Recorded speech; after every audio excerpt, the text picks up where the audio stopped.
Hello everyone, welcome back to Mum and Munchkin. আশা করি সবাই তোমরা ভালো আছো আর বাচ্চারাও নিশ্চয়ই ভীষণ ভালো আছে।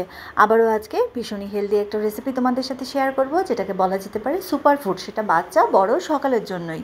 সাধারণ ভাতের তুলনায় এই সুপার ফুডে রয়েছে 3 গুণ বেশি প্রোটিন, তাছাড়া রয়েছে 2 গুণ বেশি ফাইবার, আর তাছাড়া রয়েছে অন্যান্য আদার নিউট্রিয়েন্ট, যেটা ভাতের চাইতেও অনেক গুণ বেশি।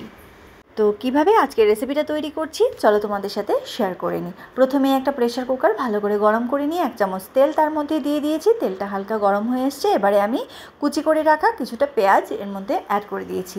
পেঁয়াজটা হালকা গোল্ডেন ব্রাউন হয়ে আসলে তারপরে আমি বাকি ইনগ্রেডিয়েন্টগুলো একে একে এর মধ্যে অ্যাড করতে থাকবো।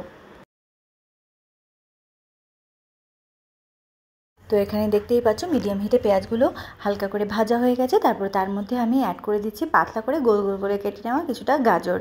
তারপরে এরকমভাবেই পাতলা করে কেটে নিয়েছি আরও কিছুটা মিষ্টি আলু, সেগুলোকেও আমি এর মধ্যে অ্যাড করে দিয়েছি। তারপর আমি এর মধ্যে অ্যাড করে দিচ্ছি কিছুটা কড়াইশুঁটি।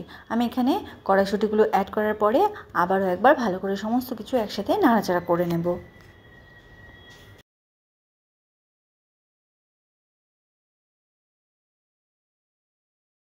দিয়ে দিচ্ছি এখানে কিছুটা গ্রেট করা আদা। তোমরা চাইলে আদার পেস্টও ইউজ করতে পারো।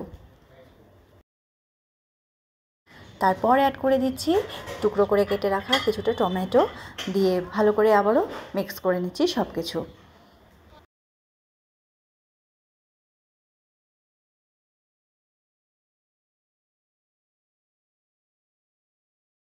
এবারে আমি এর মধ্যে অ্যাড করে দেব কিনোয়া, যেটা আমি সারা রাত ভিজিয়ে রেখেছিলাম।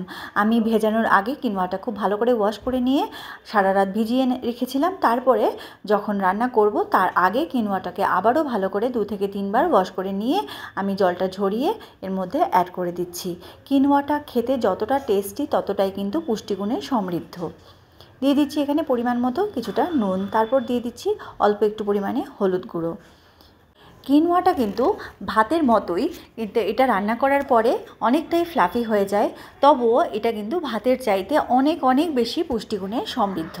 তো দেখো এখানে সব কিছু মিশিয়ে নেওয়ার পরে নাড়াচাড়া করে নিয়েছি আরও 2-3 মিনিটের মতন মিডিয়াম হিটে রেখেই। তারপরে আমি এর মধ্যে প্রয়োজন মতো জল অ্যাড করে দেব।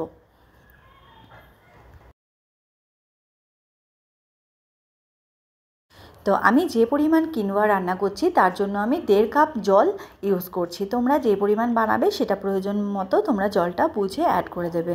দিয়ে ভালো করে আবারও একটু নাড়াচাড়া করে যতক্ষণ না জলটা ফুটতে শুরু করছে ততক্ষণ পর্যন্ত একটুখানি ওয়েট করে নেব। তো এবারে জলটা ফুটতে শুরু করেছে, তো আমি ঢাকাটা চাপা দিয়ে 4টে হুইসেল পর্যন্ত আমি রান্নাটা করে নেব।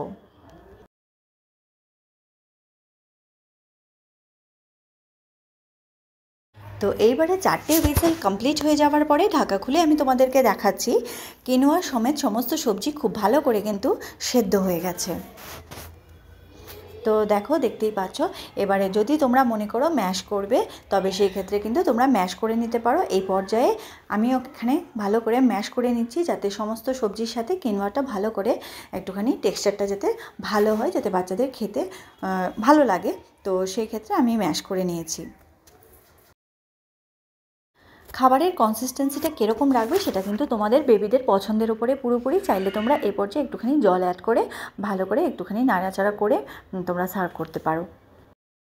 তো এখানে দেখতেই পাচ্ছ হালকা গরম অবস্থায় আমি আমার বেবিকে সার্ভ করে দিচ্ছি। এবং কিনোয়াতে যেহেতু প্রচুর পরিমাণে আয়রনও রয়েছে সেই জন্য কিন্তু আমি সার্ভ করার সময় সবসময় 2-4 ফোঁটা লেবুর রস দিয়ে সার্ভ করি। তাতে কি আয়রন অ্যাবজর্পশনটা অনেক বেশি হয়, কারণ লেবুর রস কিন্তু আয়রন অ্যাবজর্পশনটাকে অনেক বেশি বাড়িয়ে দেয়। সেই জন্য আমি লেবুর রসটা অ্যাড করি। আর চাইলে তোমরা ওপর থেকে একটুখানি ঘি ছড়িয়ে অ্যাড করতে পারো। তাহলে রেসিপিটা তোমাদের কেমন লাগলো অবশ্যই জানিও। আর যদি ভালো লেগে থাকে একটা লাইক করে দিও। আর যদি আমার চ্যানেল নতুন হয়ে থাকো চ্যানেলটাকে সাবস্ক্রাইব করে মাম এন্ড মানচকিনের পাশে থাকা বেল আইকনটিকে ক্লিক করে মাম এন্ড মানচকিনের সঙ্গে থেকো। দেখা হচ্ছে পরবর্তী কোনো ভিডিওতে। ভালো থেকো, সুস্থ থেকো, টাটা।